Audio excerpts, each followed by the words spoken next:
winter is coming. January.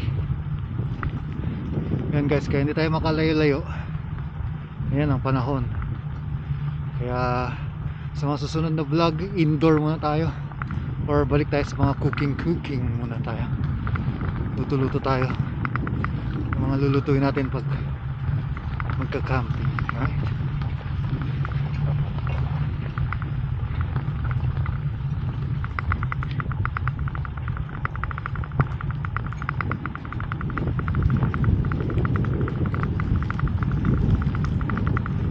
Pag ganito pa, hindi pa masyadong ano yan, madulas.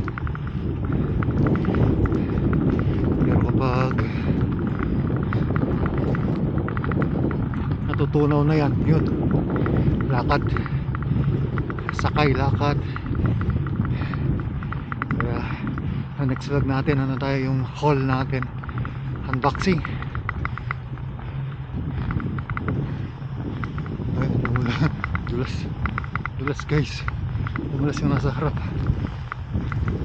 Oh, winter storm, grabe. Tapos na yung Canada. And guys, yung channel natin, no, tagal-tagal na natin nasa YouTube, pero ngayon 2026 sisipagan natin mag-upload, magawa tayo mga videos. Yan, shoutouts MJS Adventures, kaka-inspire. Yan, kaya mga pang camping gears yung kinukuha natin. Sana makapag-camping na rin tayo by summer. Nagis ng hangin. Alright, kita-kits susunod na video guys. Let's go.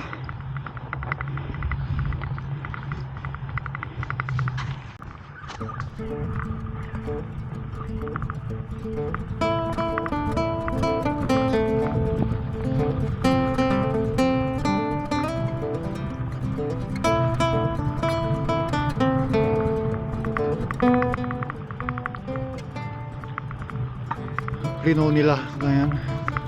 Kagabi nga ano to eh, malalim.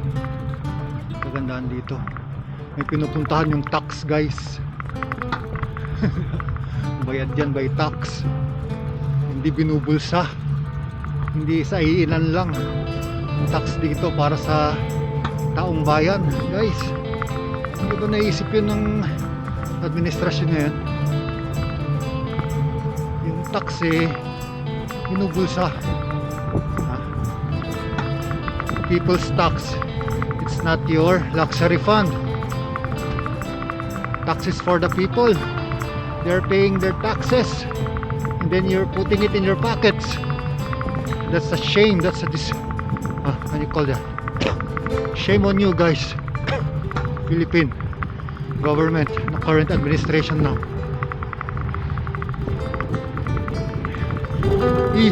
Kulong na yan, mga kurakot. Ay. Ay. Hindi na ako makadaan sa ano. Sana tayo kuha ng shots eh. Lamin mo. Lamin guys. Negative 15.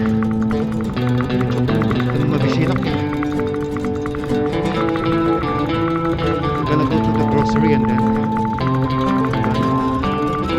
cook some Bicol Express. Skip Bicol Express.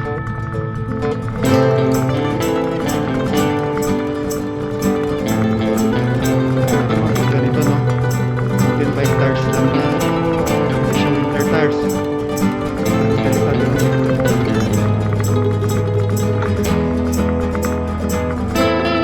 Delikado lang dito pag melted snow.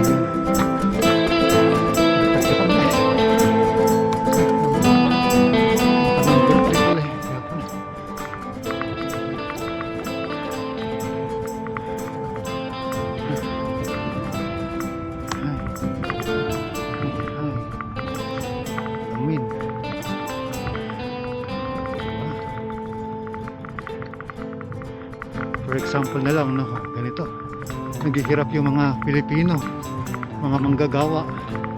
8 hours, yung iba 16 hours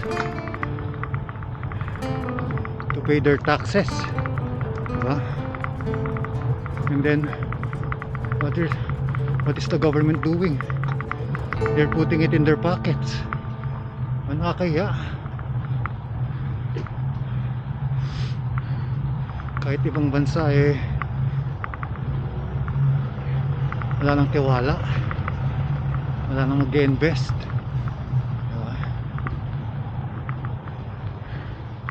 Kung hindi ka sana corrupt, di sa Ilocos Norte ka sana nagpe-flex, diba? Hindi sa Davao, guys.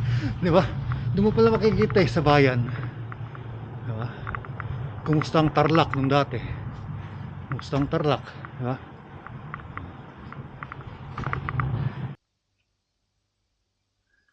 Ayan guys, gamitin na natin tong bili natin sa Wagwagan sa Baguio, no?